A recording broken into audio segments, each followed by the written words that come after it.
Vou passar a palavra para o professor Cones, que praticamente dispensa apresentações, mas só dizer que ele tem formação na área da teologia, da Bíblia, como mestre, na área da teologia, como doutor, e foi professor durante muitos anos da FAGE, antigo IS, né, hoje FAGE, e atualmente atua como assessor, pesquisador, tem escrito muito, né, sobre educação, avançando um pouco no diálogo com a cultura, que eu sempre acho que é o campo que ele transita muito bem.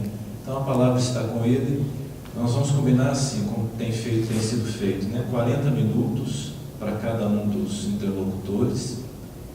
Logo em seguida às conferências, a gente abriria para as questões. Um tempinho para as questões. Mas eu já peço que quem for tendo alguma dúvida, já tome nota, né? No caderno aí, na folha, que aí na hora certa já não esqueceu da dúvida que possa ter aparecido no decorrer da fala. Então vamos aproveitar bem a palavra com o Cones, que vai nos dirigir nesse primeiro momento. Foi uma feliz coincidência os organizadores terem colocado no mesmo momento a liturgia e a Bíblia, porque já pela própria natureza a liturgia e a Bíblia têm muito em comum. Os textos bíblicos, os textos litúrgicos, aliás, são praticamente todos textos bíblicos.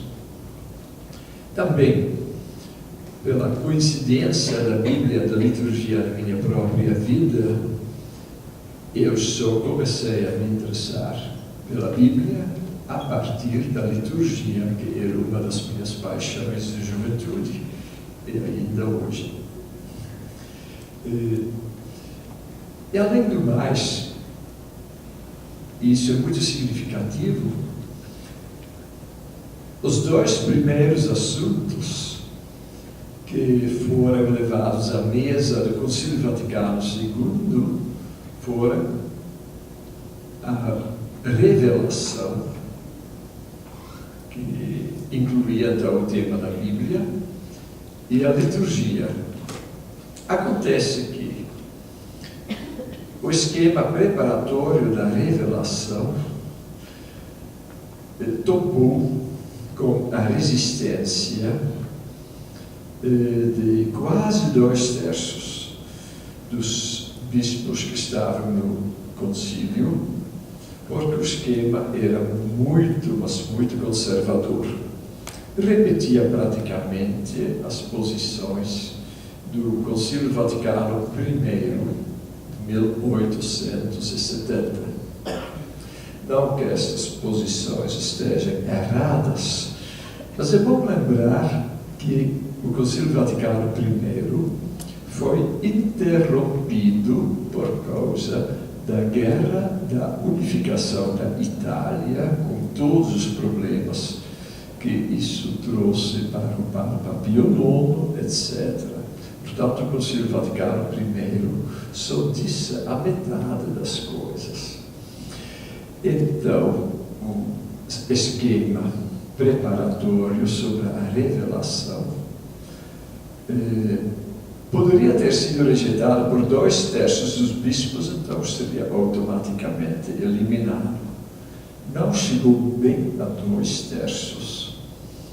Aí o Papa João XXIII considerou isso um sinal dos tempos e decidiu, por iniciativa própria, cancelar esse esquema preparatório, de modo que o concílio teve de reelaborar a sua compreensão daquilo que é revelação e o lugar da Bíblia dentro disso. Para isso levou 4 anos, do início até o fim do concílio, de modo que o primeiro assunto que apareceu na mesa foi o último a ser concluído nas sessões finais do ano 1965. A liturgia teve mais sorte. foi o segundo tema e foi de imediato elaborado pelo concílio e de origem ao primeiro texto, se não me engano, né? Que foi proferido pelo concílio, Sacra Sanctum Concílio, mas isto aí Ione vai explicar melhor.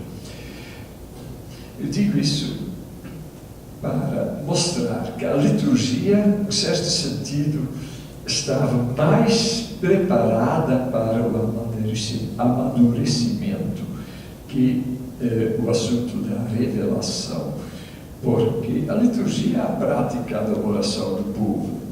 Aí a alma do povo estava impaciente, todos os bispos já estavam sentindo que alguma coisa que devia acontecer, mas o assunto da revelação e o lugar da Bíblia nisto era um pouquinho mais difícil.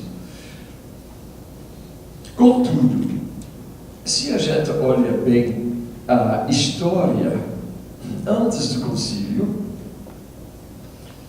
podemos recuar bastante no tempo, até o tempo de Leão XIII, em 1893, o Papa Leão XIII levantou a lebre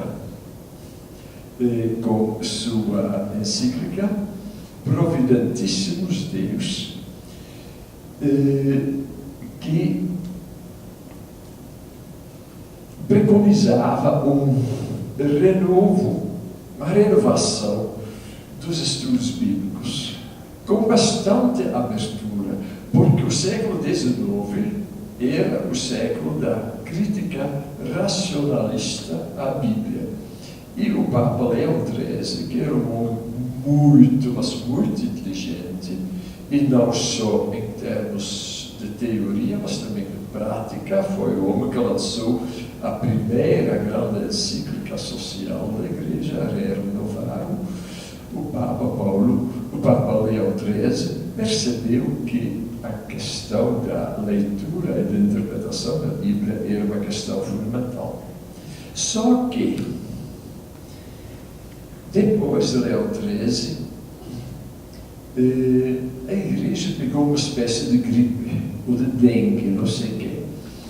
Mas, no início do século XX, houve um movimento teológico conhecido como modernismo, que aceitou muitos pontos de vista desse estudo crítico racionalista da Bíblia do século XIX. Embora eu tenha lido aqueles autores e não acha que eles foram assim tão tremendos, não. Mas de toda maneira, isso deu um susto no Vaticano, e o Papa Pio X, que era muito piedoso, que tem grande mérito, por exemplo, de ter promovido a comunhão frequente, a comunhão das crianças, etc. Mas ficou com medo dos estudos bíblicos e, provavelmente inspirado por alguns colaboradores, baixou um decreto que começava com a palavra lamentabile, e que então é conhecido até hoje como o decreto lamentável, que praticamente impediu livre estudo da Bíblia. Isso ficou assim durante alguns anos, embora eu deva dizer que o Papa Bento XV já deu uma certa abertura, mas quem mesmo retomou o assunto com uma impressionante abertura de espírito foi outro Papa, também muito inteligente, que foi o Papa Pio XII, que pelos 50 anos da Providentissimos Deus de Leão XIII, então, em plena Guerra Mundial, que não era um tempo muito adequado para falar desses assuntos, lançou a encíclica Divino Aflante Espírito, sob o sopro do do Espírito Santo que escancarou realmente as portas para o exame científico, o estudo científico da Bíblia. Eu só quero mencionar 2 assuntos: a arqueologia. O Papa Pio XII pessoalmente estava interessado na arqueologia bíblica, e o outro assunto era, então, aquilo que se chama os gêneros literários, o modo de falar do povo nos tempos bíblicos, que não é o nosso modo de falar. Ou talvez seja, porque uma das descobertas do movimento bíblico no Brasil, na América Latina, impulsionado sobretudo pelo CEBI, por Carlos Mestres e outros expoentes, foi a descoberta de que o povo latino-americano, em muitos pontos, pensa e fala como o povo bíblico, porque é um povo de pobres. E Carlos Mestres me disse algum dia, embora ela tenha passado um certo tempo na Palestina, mas ela disse: para mim, o primeiro país semítico do mundo é o Brasil. E com isso ela não apenas, mas também aludia à presença dos cristãos novos, ou seja, os antigos judeus no Brasil. Mas todo o modo brasileiro que gosta de parábolas, de linguagem figurativa, de alusões, de ironias, tudo isso é linguagem bíblica, né? Então, aqui no Brasil, nós não temos muito problema com a linguagem bíblica, desde que respeitemos a natureza do povo. Se a gente vai colocar no meio muitos dogmas, aí que o negócio complica. Bom, o Papa Pio XII, então, abriu mesmo a leitura bíblica para esta sintonia com o modo de falar bíblico. Isso quer dizer, por favor, não levem tudo ao pé da letra. Os orientais daquele tempo e os latinos de hoje falam em figuras, falam em metáforas, falam com muito exagero. Eu só quero lembrar Dom Helder Câmara, quando lhe disseram: mas Dom Helder, por que você deve sempre exagerar quando você diz as coisas? Ele respondeu: bom, sou brasileiro, sou nordestino, sou baixinho. Se eu não exagero, ninguém me escuta. A Bíblia tem isso também. O próprio Jesus exagera, né? Não esqueça isso. Quando ele diz: se tua mão te escandaliza, corta a. Pelo amor de Deus. Bom, isso sobre os gêneros literários que o Papa Pio XII, né, que na memória de muitos seria um grande reacionário, o Papa Pio XII aconselhou. Aliás, Pio XII não era nada reacionário. Bom, isso um pouquinho sobre a pré-história. Dizer, o assunto bíblico estava fermentando. Eu era seminarista no seminário maior, na véspera do concílio. Imaginem que o meu professor de Bíblia, que era muito moderado, um mestre do Instituto Bíblico de Roma, entrou em depressão e teve de desistir do magistério por causa da resistência que ele sentiu entre os padres a respeito desta encíclica do Papa Pio XII. O clero não queria aceitar. O homem entrou em depressão e abandonou o magistério. Isso no ano de 1962. No ano em que o esquema sobre a revelação entrou na pauta do concílio. Bom,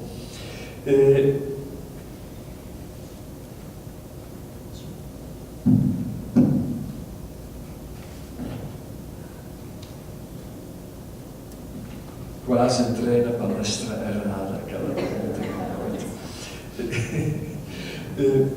Então, com isso eu evoquei um pouquinho a tensão pré-conciliar. Nós estávamos esperando uma coisa nova. Nós tínhamos, no seminário maior de Liege, onde eu estudei, nós tínhamos reuniões noturnas para estudar aquilo que nós não podíamos ler à luz do dia.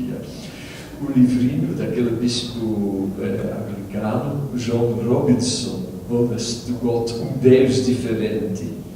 Livrinho que acaba de ser reescrito, vamos dizer, por um jesuíta belga chamado Leonards, e que foi publicado aqui no Brasil com o título Um Cristianismo Diferente é Possível.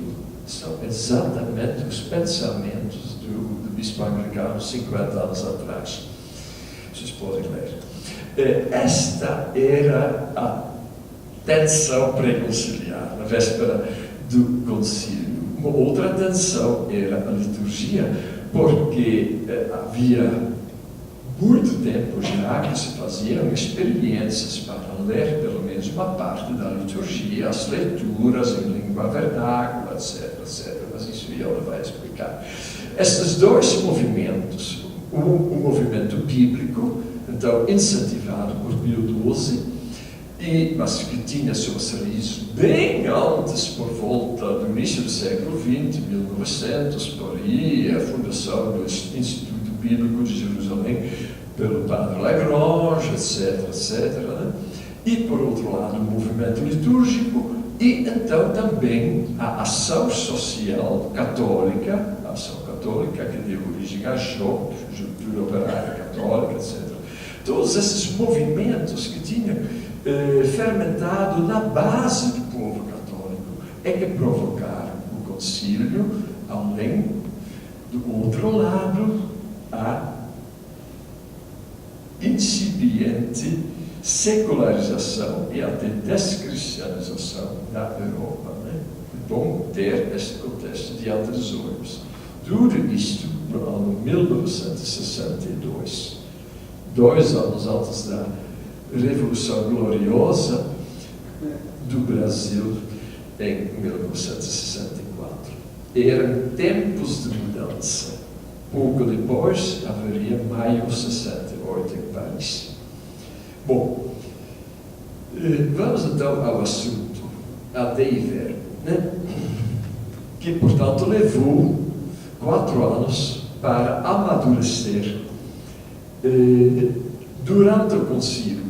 E provavelmente, isso foi providencial, que em vez de ser um texto de programa oferecido no início, se tornou um texto amadurecido durante o próprio concílio, então que reflete o que os bispos e os teólogos que participaram sentiram naquele momento.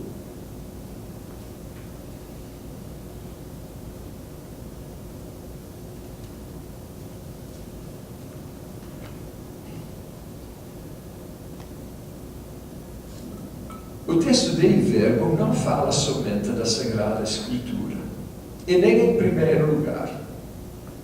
E é bom, porque a Sagrada Escritura não foi a primeira coisa, não. A primeira coisa foi Deus mesmo. Deus que se manifesta à humanidade, eu diria mais, na humanidade. A humanidade não é só destinatário de Deus que se manifesta, que se comunica, mas é parceiro de um diálogo em que Deus surge por dentro da humanidade, por dentro da criação. Não é por nada que no livro de Gênesis Deus aparece conversando com Adão e Eva.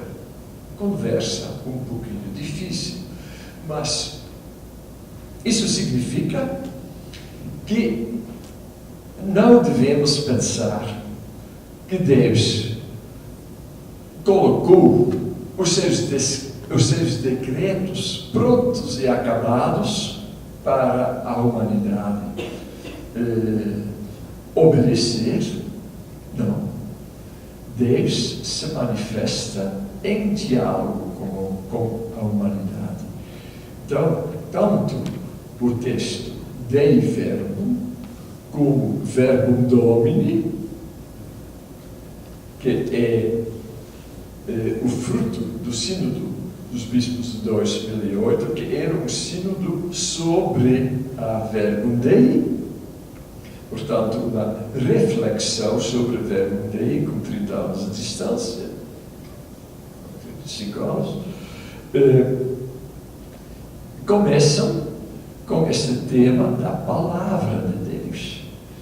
E conforme a nossa instrução cristã, a Palavra de Deus é um ser humano, um judeu chamado Jesus.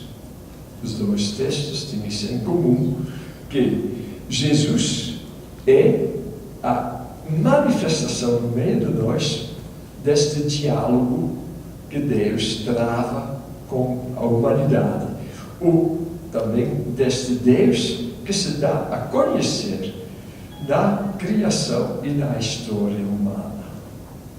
Deus está dentro da nossa história. Ele não é alguém que manda de cima. Claro, ele é princípio de tudo isso que nós queremos dizer quando dizemos que Deus é criador. Mas ele se comunica dentro desta criação. E por isso a gente pode falar de uma palavra de Deus, que é a participação num diálogo. Quem usa palavras é a humanidade. Eu não sei se aqueles gritos dos macaquinhos em nosso jardim são palavras, mas de toda maneira, o ser humano se caracteriza pela palavra. E Deus se manifesta, então, nesta palavra. Por isso, o texto que foi colocado aqui na tela é o segundo parágrafo da Dei Verbum, eu repito: prove a Deus em sua bondade e sabedoria revelar-se a si mesmo. Bondade e sabedoria, né? É um gesto de amor de Deus. Prove a Deus em sua bondade e sabedoria revelar-se a si mesmo, tornar conhecido o mistério de sua vontade. Por vontade, por favor, entendam não uma afirmação autoritária, autoritarismo, mas o desejo de Deus. Deus tem desejos e Deus quer ser desejado. Então, sua vontade, aquilo que ele gosta, o seu agrado, quando no batismo de Jesus por João Batista, vem o Espírito Santo e a voz que vem do céu, que diz: tu és meu filho amado, em ti eu coloco o meu agrado. Né? Então, neste agrado, Deus quis tornar conhecido o mistério, dizer, aquela profundeza inesgotável daquilo que Deus deseja, daquilo que Deus ama, a sua vontade. O mistério pelo qual os homens, por intermédio do Cristo, verbo feito carne, verbo no sentido de comunicação e também de pensamento, né? Isto é importante. No grego se diz logos, e logos, que deu origem à lógica, tem alguma coisa a ver com pensamento. São esses pensamentos de Deus que, conforme o profeta Isaías 55, versículo 9 e 10, superam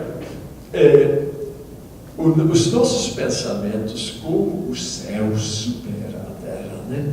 Então, estes pensamentos de Deus e essa comunicação de Deus se tornam visíveis e, mais do que isso, palpáveis em Jesus de Nazaré, verbo feito carne, e no Espírito Santo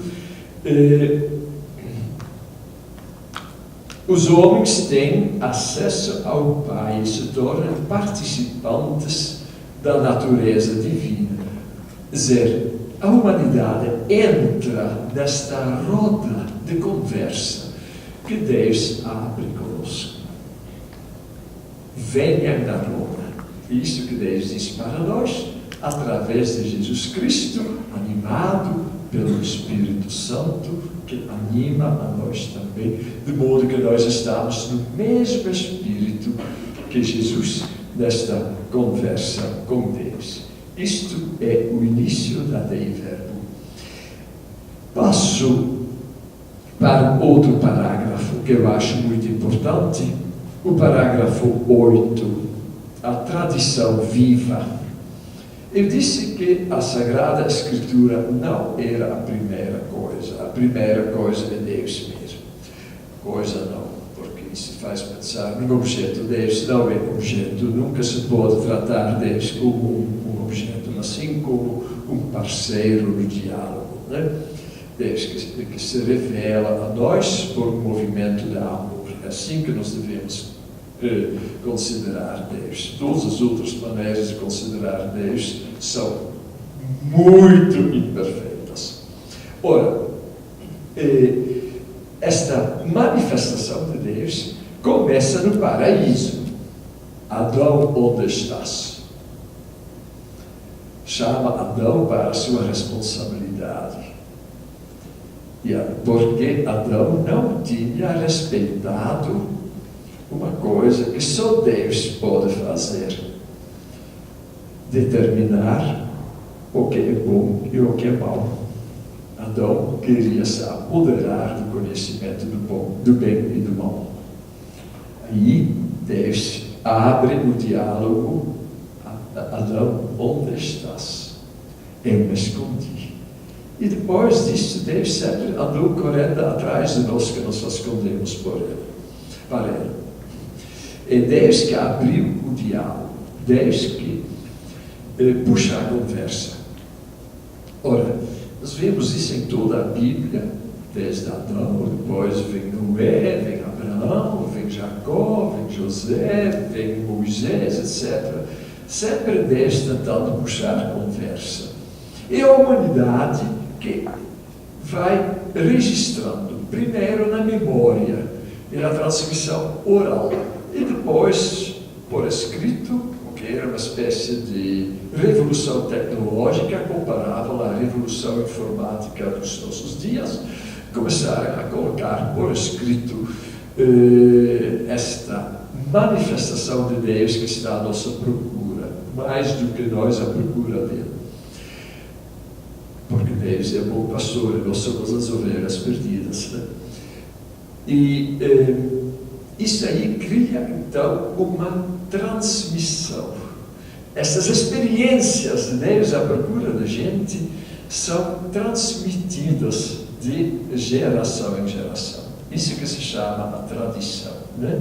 Tradição não é a TFP, que vocês conheceram, tradição, família e propriedade. Aí está a explicação de tudo, viu? Propriedade. Tradição não é as tradições mineiras, que são muito interessantes, muito piedosas, mas tradição é muito mais do que isso. Tradição é esta transmissão da experiência de Deus que nos procura. Então, a tradição precede tudo e acompanha tudo. A tradição é um rio que nos carrega. E neste rio que nos carrega, vem então este momento em que, graças a uma novidade da civilização, a descoberta da escrita, que começou pelos anos 3000 a.C., e que chegou à maturidade por volta do ano 600 a.C., que é chamado o tempo eixo, em que surgiram os grandes livros sagrados dos indianos, os Vedas, mais tarde dos budistas, dos persas, Zaratustra, Zoroastro, etc., e também os primeiros escritos da Bíblia dos judeus e mais tarde dos cristãos. Foi por volta dos anos 600, 500, 400 que os judeus exilados da Babilônia, depois quando voltaram para sua pátria, começaram a reunir essas tradições orais, né? Foi um momento muito, mas muito importante, por volta de 600, 500 a.C. Assim surgiu no seio da tradição a escrituração, a escrita dos textos sagrados. E de modo que uma maneira adotada pelo Concílio de Trento que reagia aos protestantes. Os protestantes diziam, porque realmente os teólogos católicos estavam abusando muito de pronunciamentos de papas, eu não sei mais que, para inventar leis e regras que não eram lá tão harmonizadas com Cristo. Então Martinho Lutero disse: chega disto. É só na Escritura que nós vamos encontrar a expressão genuína, autêntica daquilo que Deus deseja. Só a Escritura. Aí, o Concílio de Trento disse: calma, querido Lutero, tem também a tradição. Temos duas fontes da tradição: a Escritura e a tradição. Duas fontes da fé: a Escritura e a tradição. E o Concílio de Trento teve razão. Só que não foi completo. Separou duas coisas que são uma só. Pelo que eu disse, a Escritura é uma parte da tradição. Então o Concílio Vaticano II, na Dei Verbum, corrige esta visão do Concílio de Trento, que foi retomada ainda no Concílio Vaticano I, que falava de duas fontes da fé, da revelação. O Concílio Vaticano II une as duas coisas no capítulo 9, no número 9, e diz: a Sagrada Tradição e a Sagrada Escritura estão, portanto, entre si estreitamente unidas e comunicantes, pois emanando ambas da mesma, aqui está a fonte. Os tradutores não entenderam o texto latino. O texto latino se queria evitar a palavra fonte para não repetir esta expressão de duas fontes. O texto latino escreveu scaturigo, que significa uma mina d'água ou um manancial. Eles queriam evitar o termo fonte. Então eu vou ler como o texto latino sugere: pois promanando ambas do mesmo manancial divino, formam de certo modo um só todo e tendem para o mesmo fim. Isso aí é fundamental para a nova compreensão da relação entre a Sagrada Escritura e a Bíblia, e é uma base muito mais sadia, mais ampla para a conversa com os luteranos e as outras comunidades cristãs que nasceram da Reforma Protestante. Tem outra coisa: esta tradição existia antes de Jesus. Jesus nasceu judeu e ficou judeu até o fim da sua vida. Ele trazia o judaísmo dentro de si. E foi por causa de uma virtude judaica, vamos dizer, uma virtude alimentada pelo Antigo Testamento, que Jesus deu sua vida. E esta virtude se chama a emet, a fidelidade, que o Antigo Testamento combina com a chesed, que é a misericórdia, a bondade, ou até a amizade. Jesus morreu por amor fiel, como um santo do judaísmo. Então, para compreender Jesus, a gente não pode dispensar daquela tradição anterior a Jesus que alimentou a sua educação. Não sei como ele foi educado, certamente Nossa Senhora teve uma boa contribuição nisto. O seu contato com os piedosos e com os justos desse povo. Jesus levou à plenitude em si a utopia do Antigo Testamento, a justiça e a verdade, ou seja, o amor e a fidelidade. E por isso ele morreu. Jesus era judeu. Ele assumiu em si a tradição do seu povo. Depois dele, nós não podemos ser fiéis a Jesus se não somos fiéis à manifestação de Deus em Israel, que está no Antigo Testamento.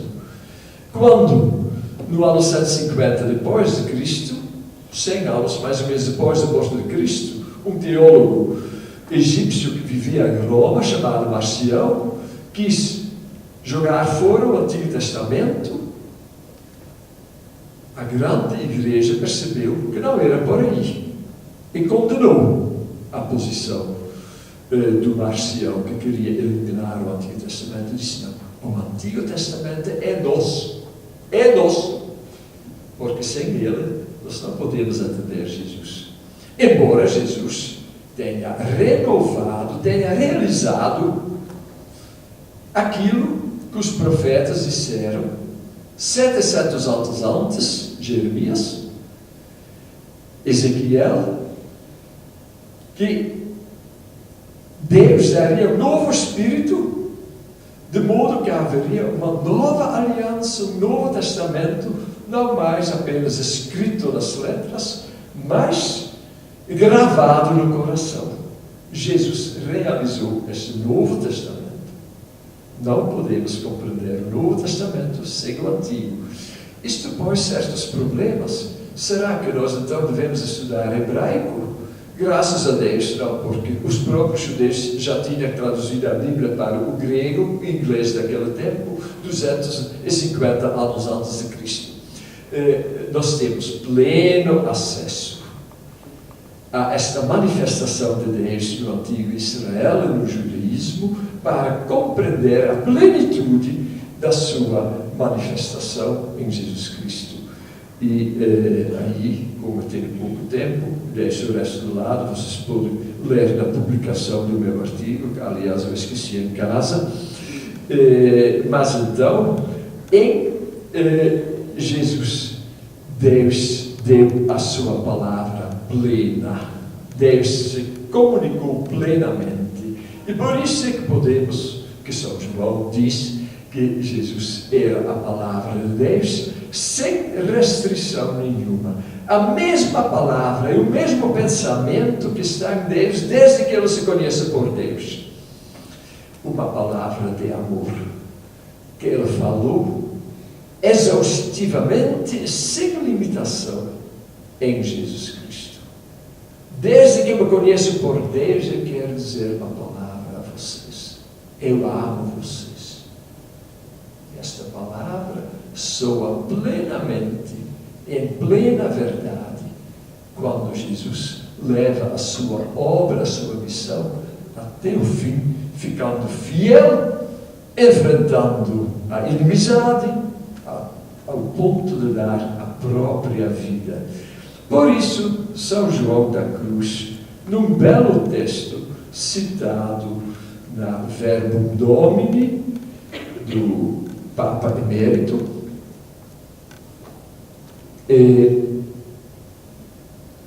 número 14, diz o seguinte: São João da Cruz exprimiu esta verdade de modo admirável, ao dar-nos, como nos deu, o seu Filho, que é a sua palavra, e não tem outra.